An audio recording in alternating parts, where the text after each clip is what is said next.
Moikka moi ja hyvää huonoa kotitoimistopäivää kaikille. Hieman ikävä tervehdys ehkä, mutta varsin kuvaava kylläkin, sillä tässä lähiaikoina mä oon joutunut huomaamaan, mitä kotitoimiston hankaluudet on. Tähän asti mä oon hirveästi nauttinut siitä, että mä voin itse valita käytännössä mun työajat ja että mä saan tehdä töitä kotona ja että mä voin tehdä niitä mihin vuorokauden aikaan tahansa, mutta nyt tällä viikolla ja tässä lähiaikoina se on tuntunut todella vaikealta ja aloittamisen vaikeus on ollut aivan hirvittävä. Ja mä oon miettinyt ratkaisua siihen, että mikä tää juttu on, että mä kuitenkin tykkään mun työstä ja mä nautin siitä ja se on palkitsevaa, mutta et miten nyt yhtäkkiä, mistä johtuu tämmönen kummallinen muutos mielialassa. Mä löysin sen, tai musta tuntuu, että mä löysin sen ratkaisun, ja se on siinä, että mä oon nyt saanut ihan muutamia päiviä sitten, kun tämä alkoi, niin sain koneelleni yhtä mun kaikkien aikojen lempisarjaa monta tuotantokautta, ja olen sitä sitten katsonut ja olen siihen sarjaan niin sielulla ja hengellä mennyt, että todellisuus ja työt tuntuu vähän jotenkin toissijaisilta ja tekisi mieli vaan seurata sitä sarjaa ja katsoa vaan koko ajan eteenpäin, että mitä käy. Niin se on ollut vähän ikävää ja vaikuttanut mun työntekoon. Mutta nyt tässä lupaan ja vannon kaikille, että kun olen tämän sarjan katsonut, niin en enää aloita tai etsi uutta, vaan rupean lukemaan kirjoja, jotka koskevat minun alaani ja tekemään töitä kunnolla. Elikkä tällä ongelma varmaan poistuu.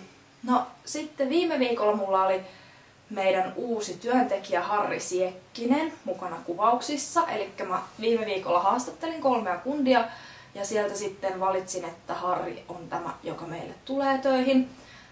Esittelen Harrin teille vielä myöhemmin oikein kunnolla, kun saadaan Harri kirjoille. Mutta oli tosi ihanaa olla kuvauksissa sillä tavalla, että siellä on yksi ylimääräinen käsipari mukana. Elikkä niinku, no just kaikki tämmöset, että hei, et pidätkö hetken ja hei, et voitko laittaa kameran tosta piuhaan ja tämmöisiä juttuja. Se nopeutti oikeastaan yllättävän paljon.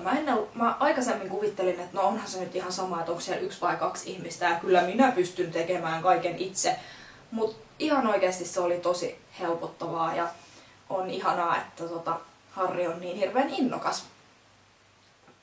Mutta no sitten Ladywebin kuulumisia. Meillä on meidän Inno 500 työkalut lähtenyt etenemään oikein loistavasti. Niitä on nyt 8 sisällä elyssä. 1 tuli sieltä takaisin ilman rahoitusta, mutta sitä nyt uudelleen käsitellään vielä.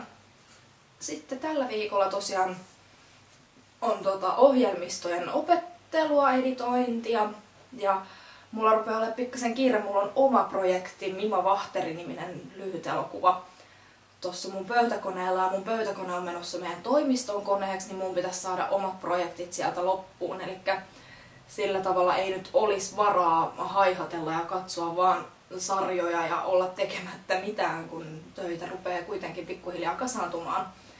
Eiköhän tämä kuitenkin tästä. Ensi viikolla sitten lisää siitä, miten olen päässyt aloittamisen vaikeudesta yli. Hei hei!